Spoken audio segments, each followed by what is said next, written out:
Well, Governor Michael Barr requires no introduction. I'm sure all of you know him as one of the most important economic policymakers in the country. Plays a critical role in setting interest rate policy and as a regulator. But we know Governor Barr as a champion of CRA, not just for his work championing the 2023 CRA rule, but before that as an academic for his work at the Treasury Department in the Obama administration, championing financial inclusion. So a friend of the coalition, and I'm pleased to welcome you to the stage. Thank you, Jesse. Thank you. It's really just a great pleasure to be with you, Jesse, such a wonderful leader of this coalition. And I have worked with NCRC now for 30 years, and I've just seen over the decades the incredible work that all of your members do all over the country in making our country a better place. So it's just delightful to be here. Thank you. We're going to cover a number of topics today, starting with our favorite topic, the Community Reinvestment Act. Obviously, that's an issue that's near and dear to our heart, critical to our members. We've been on sort of a roller coaster ride, not just with respect to CRA, but obviously a lot going on in the world today. But looking to the future, we could rehash sort of what happened with the 23 rule, the agency's proposal to rescind to the 95 rule. But as you sort of look ahead, the Federal Reserve was pretty clear, both yourself, Chairman Powell, who articulated that really the goal and the necessary outcome of CRA reform was an outcome that resulted in more, not less, investment in low and moderate income communities. So as you look to the future, what do you think are the key things the Federal Reserve is watching for now? What do modern CRA obligations look like a few years from now, a decade from now? Well, it's a great question. I do think it makes sense to spend a little time on the history and then move forward. When I was at Treasury in 1995, the agencies reformed the CRA rules to really focus more on outcomes and less on kind of process and paperwork. And that had a real effect of increasing access to capital around the country. But over time, as the financial services industry changed, those rules did not keep up with the kind of changes we had seen or the kind of great work that was going around in the country that needed more support. And so the 2023 rule was really designed to reflect those changes, to take care of issues around online banking, to provide clarity to community development financial institutions, that they didn't have to go through extra hoops to be qualified under CRA, so banks could count on that kind of clarity, to provide clarity on community development activities that qualified, so more work could be done, and less time was spent documenting that the work actually did what the local partners said it would do. Investments in rural areas were clarified. Investments in native lands were clarified, so there could be more access to capital in native communities. And a whole set of reforms that were really designed to reflect these changes in the financial services sector. And as all of you know, unfortunately, the banking trade sued to block that rule. So we're now in the process of going back to the 95 rule, but it doesn't mean that we're not thinking about what the kind of support that communities around the country need. That 2023 rule, I should say, had on the Federal Reserve Board broad support. So what are the kinds of things that are important going forward? Well, one is making sure that banks and community groups can work together in a way that makes sense in their local community. So staying attentive to the importance of local context in evaluating CRA. We don't want to have an approach that is a one-size-fits-all approach. Every community works together in different ways. We want to make sure CRA is an effective tool for that. as more and more lending is happening not in the banking system, it's important to think about the role of non-banks in all of your communities. The Federal Reserve and the banking agencies don't have the ability to change the application of CRA, but I think that's an appropriate topic for Congress to think about. How should CRA obligations look in a world where there's lots of non-bank lending, lots of fintech lending going on? These are just some of the examples, but I would say, the most important thing is the intentionality about it. That is, we can't rest on the past. We can't say CRA has done enough. All of you know that there are capital access needs in your communities that are not being met.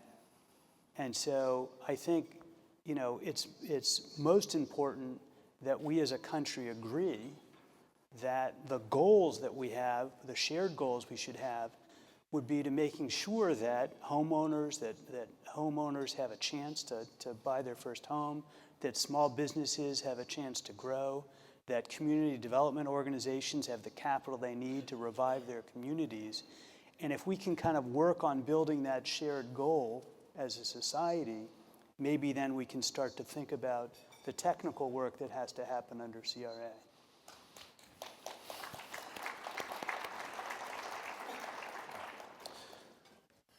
Governor Barr, as we see sort of an evolving financial services landscape, and this is not new, we've seen obviously over time different segments of the banking sector have been disintermediated, new companies, new types of structures, money market mutual funds, fintechs and the like.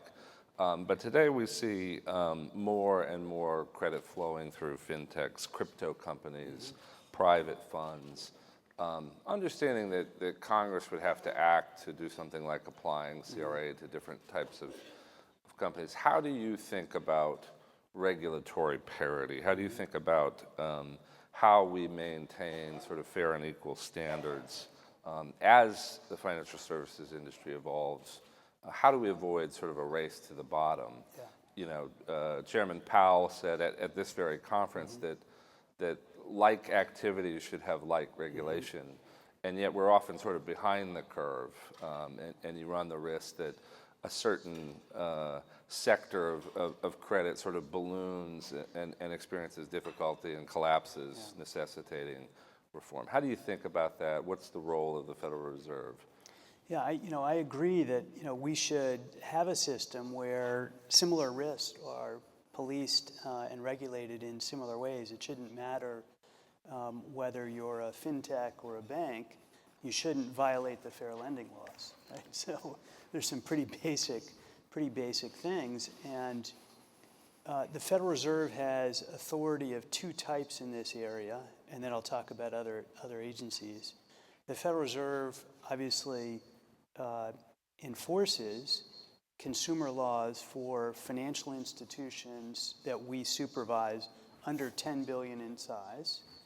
And we also do risk-based assessments of the largest banks to make sure that their risk practices for both safety and soundness and consumer protection are consistent with our standards.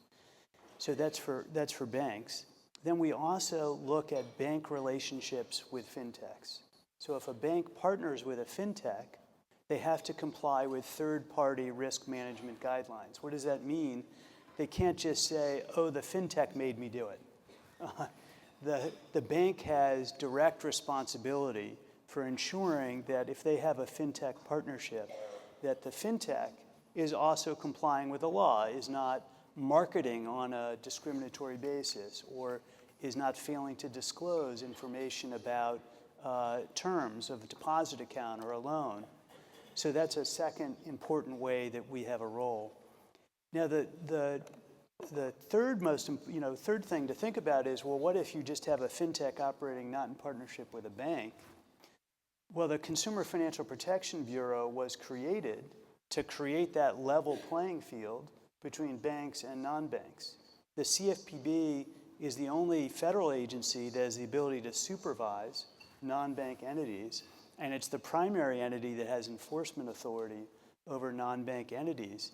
So to avoid the kind of race to the bottom that you're talking about, we need a strong partner in the Consumer Financial Protection Bureau to do that. That's sort of the system that was set up. And that's, pretty essential, I think, to having a level playing field so that banks and non-banks alike compete not on trying to trick customers in some way or not trying to avoid their obligations, but compete based on the quality of their product and their ability to reach new markets. That's the kind of competition I think we want in our society. And so I think it's important that we have that strong partner to work with. From a supervisory perspective, Governor Barr, there's been a lot of consolidation within the banking industry, but we've also seen companies coming in for charters, certainly at the OCC, the trend of stablecoin companies obtaining trust charters. We've seen a number of bank mergers. What kinds of community level risks concern you the most when banks merge? We know that there are negative impacts. I think the Federal Reserve's own research has shown that historically some of the types of benefits that have been claimed by banks as a positive outcome of mergers have not necessarily come to fruition, that the sort of economies of scale don't necessarily produce better pricing for the customer and for the community. How do you think about the public interest? How do you think about measuring how the community benefits and how to protect against harm in either the context of a merger or a charter? Yeah. So let me address each of those areas in turn. On the merger front, we have a statutory lens that we have to look through for any merger. That's competition, financial and managerial resources, convenience and needs, so how are they affecting the community, and of course competition. So we looked at all those things. If you have two entities merging, there's always a risk that you're going to lower competition in the market. And if you lower competition in that market, there's a risk that prices will go up and the quality of services will go down. So competition is actually an important element in assessing whether a merger is going to actually help a local community or not. On the convenience and needs front, we're looking at a couple different kinds of things. One is the record of serving the community in the past. So the most important thing there for us is what's the CRA record of that institution?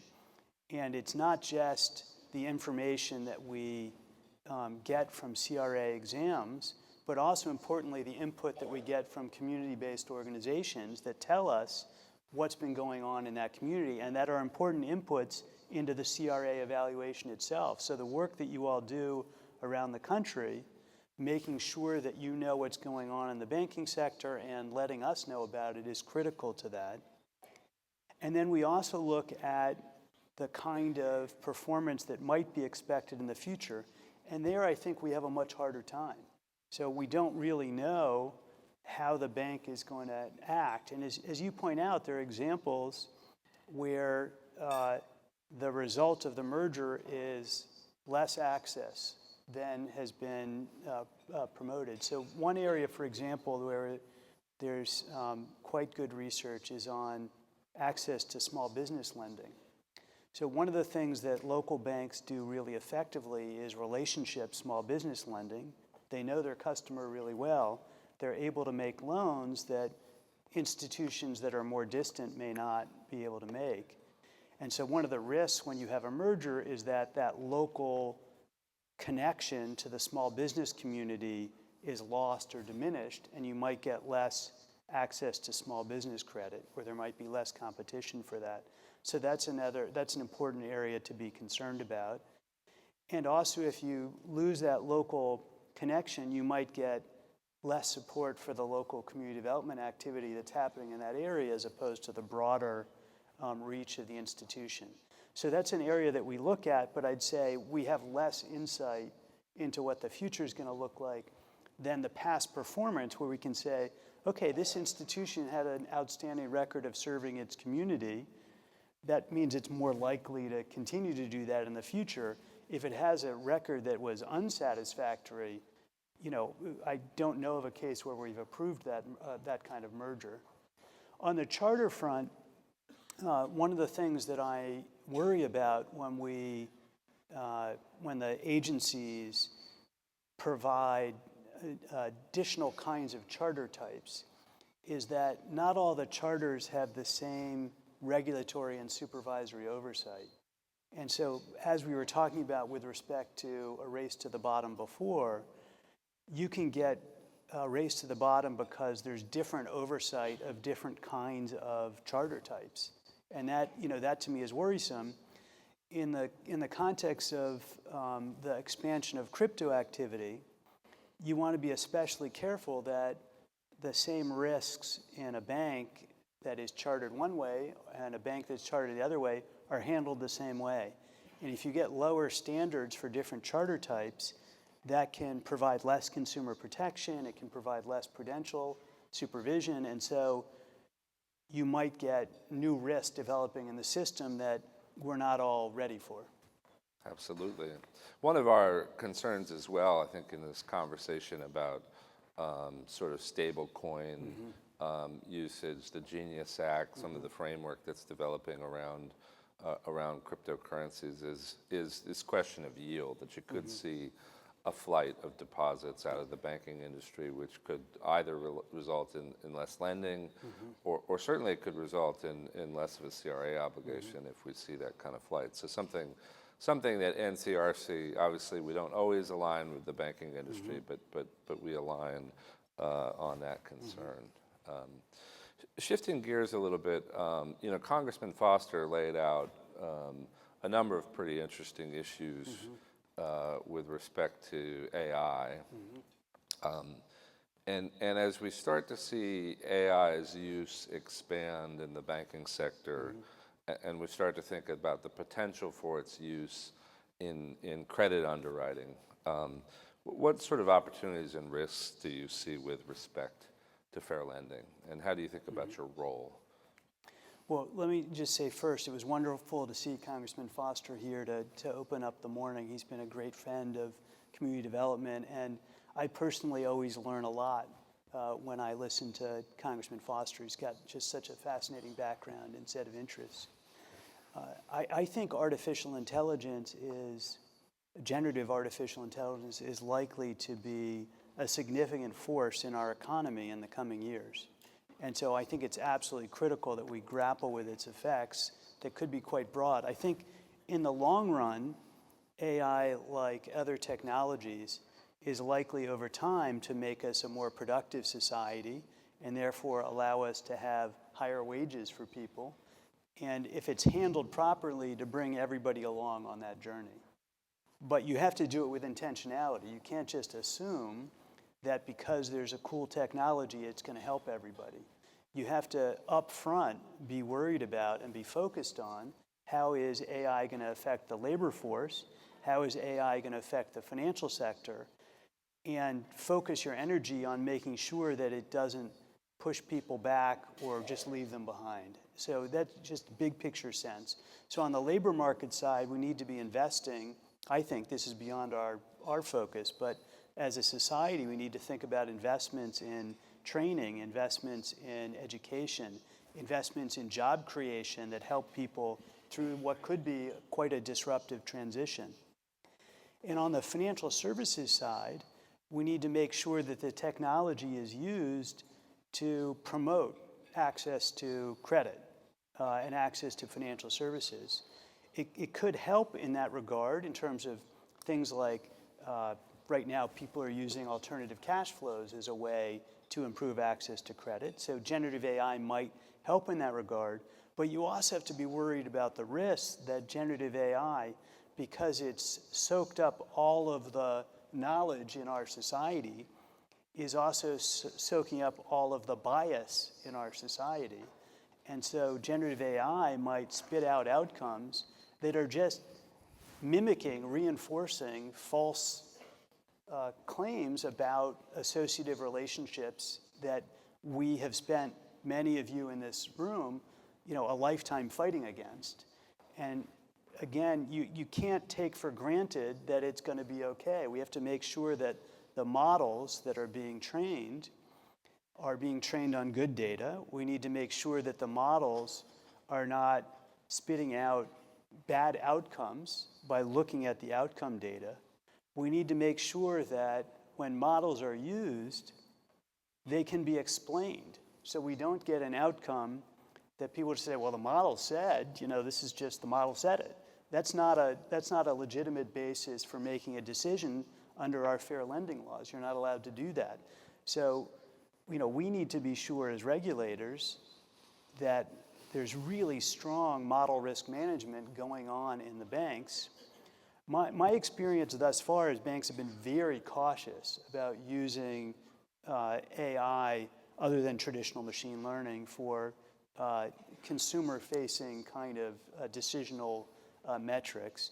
But we have to make sure that caution stays the same, and then when AI is deployed, it's deployed with these clear guardrails in place.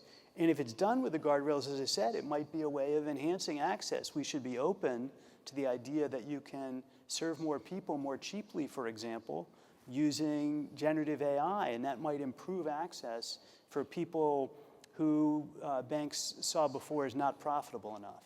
So there's real opportunity, but you have to be careful and do it with intentionality. One of the things, really interesting things that Congressman said is, potentially every consumer now has, the smartest consumer attorney, smartest financial advisor in their pocket. And one of the issues I'm not sure the banks are really thinking through is that now in real time, today we attempt to detect fair lending and bias by sending in mystery shoppers and testers, and we look at data. But potentially every consumer could, in real time, be sitting, interacting with a loan officer, recording it, feeding it into the AI, and being told, you're being offered not the best loan. You're being asked questions that are indicative of bias, and could draft and file the lawsuit or alert someone to that effect. And so we also think there's potentially that kind of effect and that kind of thing to look out for. And then I think on the other hand, it speaks to the need to have some standards around sort of the public interest in AI. In the early days of the internet, everybody thought it would be revolutionary and sort of in the ways of creating more freedom for everybody. But as we saw over the course of the internet, the ways in which it was monetized became sort of less and less free and less open. And while today many of the AI models are not fully monetized, what happens in the future when the AI is not giving you an objective answer, but steering you to a product because it's a paid offering? And so something we think about and worry about quite a bit. And again, I think this goes back to the point about intentionality. So we can't just assume that it's all going to be for the good. Now is the time to be focused on it because AI is changing and growing very, very rapidly. Absolutely. On the topic of disparate impact, Governor, the CFPB issued new rulemaking around disparate impact, looking at eliminating special purpose credit programs, or at least discouraging them, moving away from a disparate impact standard, sort of saying discrimination must be intentional. And in fact, we heard from the Assistant Secretary of Fair Housing from this stage yesterday, his belief that that discrimination must be intentional to be problematic. How do you look at fair lending, what the CFPB has done on that front? Well, I'll be careful on how I talk about it. Maybe I'll just talk about the long history of the way those provisions have been interpreted. So, when ACOA was passed, the Federal Reserve at that time had regulatory responsibility.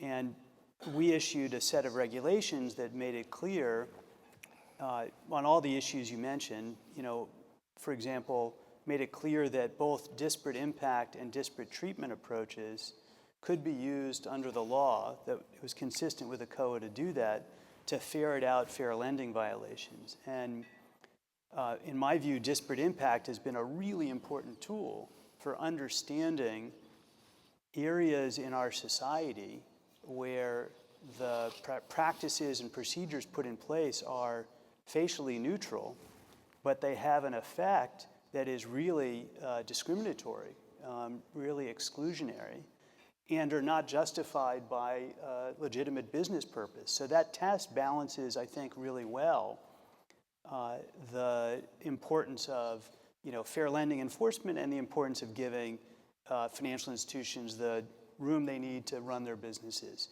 So disparate impact and disparate treatment have both historically been really important. And when the CFPB took over rule writing authority from the Fed in 2011, it adopted that same approach. So there's been a consistent approach on this for the history of ACOA. And this change would be a significant change from that approach. The same on special purpose credit programs. Special purpose credit programs have been around for a long time. A number of banks use them quite effectively to reach markets that they were not serving effectively before, and have found them to be really effective programs. So and that's been a long-standing interpretation under the law from the Fed and from the CFPB for many years. So I think, those programs are really important to preserve. And the last area I'd mention is around rules around discouragement. All of you know that it's not just about when you sit at the table how those negotiations go, or whether you get the loan or you don't get the loan. There can be activity that a financial institution engages in, whether purposefully or completely obliviously, that have the effect of discouraging applicants from minority groups or from women, from immigrant communities. And so it's really important that we have strong rules that prevent unlawful discouragement. And that's another area where I think it's important to pay attention as this rulemaking proceeds. Absolutely. Shifting gears a little bit, Governor, if you had a magic wand, we'll engage in a little wishful thinking here, and you could fix one structural issue in the financial system to deliver, to better serve consumers, communities, and small businesses, what would it be? Wow. Well, I'd say one thing I've learned after a few decades in this space is there are no magic wands. And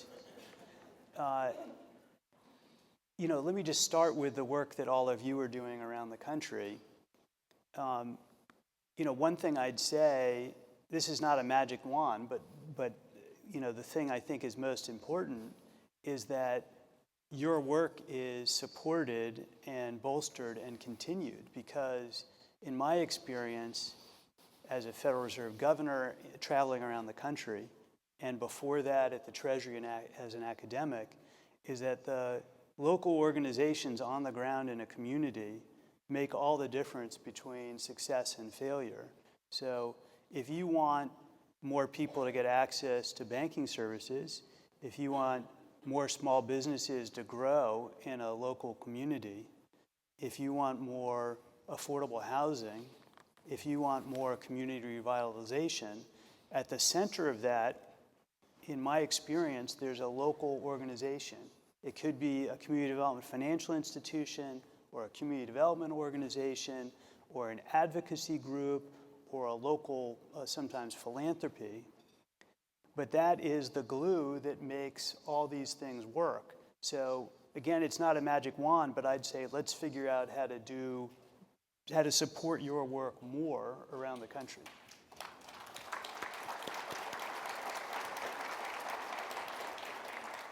Just as a follow-up, Governor, not a magic wand, but does the Fed need new tools? I mean, I think there's sort of been this question, even with respect to interest rate policy. We've seen the Fed raise interest rates, and yet it's not had quite the same effect, perhaps, as it has had in the past. we have our own views on that, that because of the scarcity of housing today in America, raising interest rates didn't have the same impact on housing and housing prices, which in turn didn't have the same impact on a lot of people's sentiment of how wealthy they were, that you didn't really see home price declines in the same way that you see in the past. And so many consumers confidently kept spending, and we continue to see inflation higher for longer. Certainly not my area of expertise, but do you think that the Fed needs other tools, whether in the context of monetary policy or otherwise? Well, let me speak first to monetary policy, and then we can maybe talk about other areas. The Federal Reserve has the tools we need to meet our dual mandate goals of maximum employment and price stability. We have those tools. We can use them effectively. We pay very much attention, Jesse, to the issue you raised, which is what's the pass-through of interest rates into the economy. And so we are attentive to how financial conditions are affected by what we do. But at the end of the day, if we need to reduce demand enough to bring it in line with supply and bring inflation under control, we can do that. And if we need to support demand enough to bring our labor market up where it needs to be, we can do that. And it's our responsibility, which we adhere to strenuously and assiduously, to meet those two congressional objectives and to use our tools to do that. So I don't think on monetary policy we need new tools. We need to continue to focus on the job we've been focusing on, which is bringing inflation down and making sure that there's maximum employment. Now, the economy has been buffeted by a variety of shocks over the last number of years that make our job difficult. We had, the COVID crisis, which was so devastating on a human level to so many communities, and also fed into this problem of inflation. We had the war in Ukraine. More recently, tariffs increased prices. And now, right now, we're seeing, at least on a temporary basis, elevated prices from the Middle East conflict. So we have to take those as a given. We don't get to decide the world that we work in. The shocks come in, and it's our job to use our tools to do both those goals. And sometimes, like right now, they can be in tension. And so this is, just reiterating, it's our job. We take our job seriously. We will get the job done. We will do the work that is required of us. I think, more broadly, the question is, do we have all the tools that we need to help grow the economy in a healthy way? And that, includes community development tools. Our primary regulatory tool in this space is the Community Reinvestment Act. And I've been a strong believer in CRA for my whole career, and I think we need to continue to invest in CRA as a strategy for advancing economic inclusion. And, we've had a big setback, but we have room in the next several years, I hope, to revisit these questions and to continue to strengthen CRA.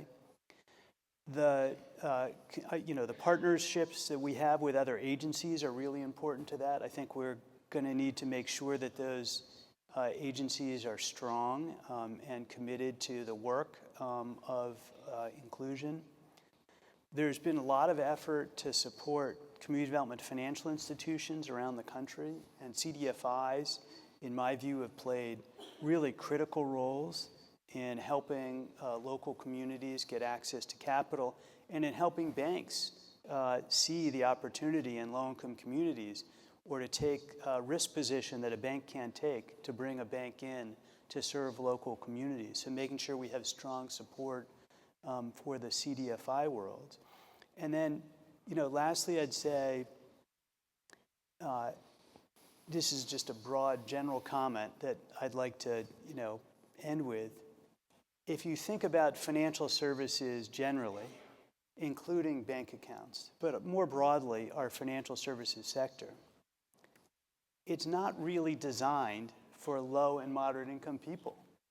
It's not really designed for low and moderate income communities. So we try and pull it there as best we can. But like, how cool would it be if we started from the idea of designing a financial services system to serve low and moderate income people? Could not agree more, and I think the crowd also agrees. Governor, as you think about the current moment, what does the Federal Reserve's data tell us about how households and small businesses are doing, Yeah. both in terms of their credit access and what that implies about the broader economy? Well, as many people have written about, there are kind of two speeds of our economy right now. For people on the upper end of the income scale, there's a lot of capacity that's increased spending. There's a lot of wealth creation from the stock market that's fed into spending.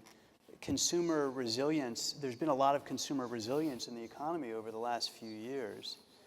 But if you look at lower and moderate income people, many people are having a much harder time. So you can see that in the data. You can see a little bit more credit usage and a little bit higher default or delinquency rates.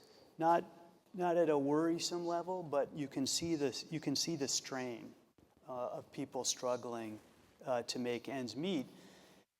Low and moderate income people got hit very hard with the inflation that we had beginning in 2022, 21, 22. People who are on fixed incomes, people who were struggling before, when inflation hit, it hit them harder. It's harder to substitute. If you're already buying the lowest cost good and the least of it you need, it's very hard to change your patterns or behaviors to accommodate that inflation. On the small business front, we've had an extraordinary period of the last 5 years in new business formation in the United States.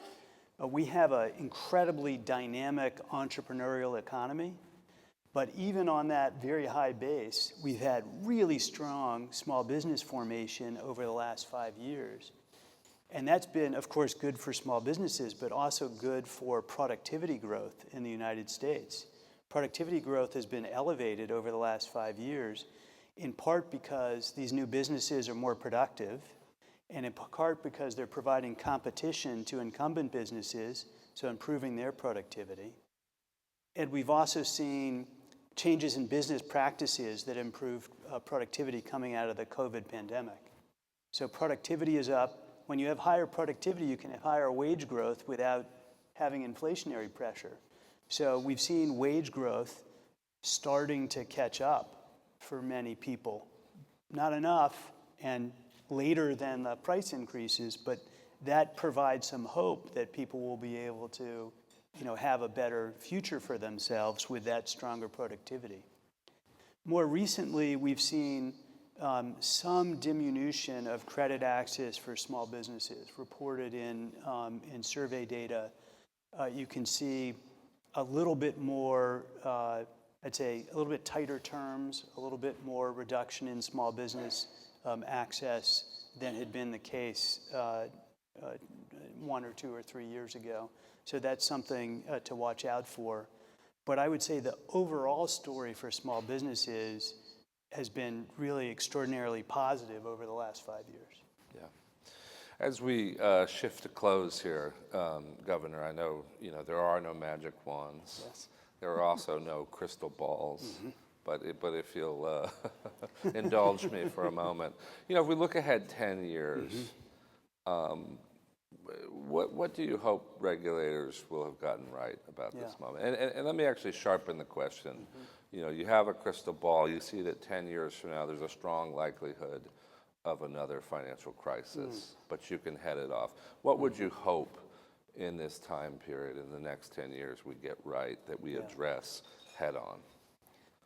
That's a very big question. I'm going to take more than our allotted time to answer it. Let me start with a very short-term answer to the question. So one of the things that I think it's really important for us to do at the Federal Reserve right now is to do what we always do. So, I'm the oversight governor for consumer protection right now and for community affairs. What I've told our team is steady as she goes. Right? The gift we give to the American people is to keep doing our work the same way we've always done it. Not to veer this way, not to veer that way. And that stability, I think, is important in this particular moment. The second thing I'd say is we shouldn't go backwards in this moment.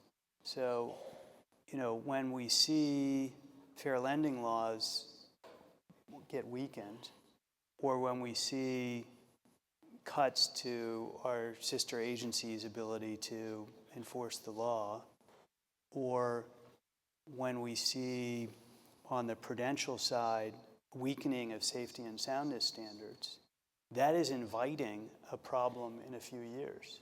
It's not a problem today in the sense that the banking system is very strong and very safe. But it's creating risks in the future that we don't need to take on now. Why would we? We're in a period where bank profitability is incredibly strong. The banking sector is incredibly strong. Why would we weaken oversight at this time? Now's the time where you want to make sure you're husbanding your resources so that if bad times come, there's a cushion and you don't get a credit pullback. So these are both things I said are short term. Let's be steady as she goes. Let's not undermine supervision and enforcement.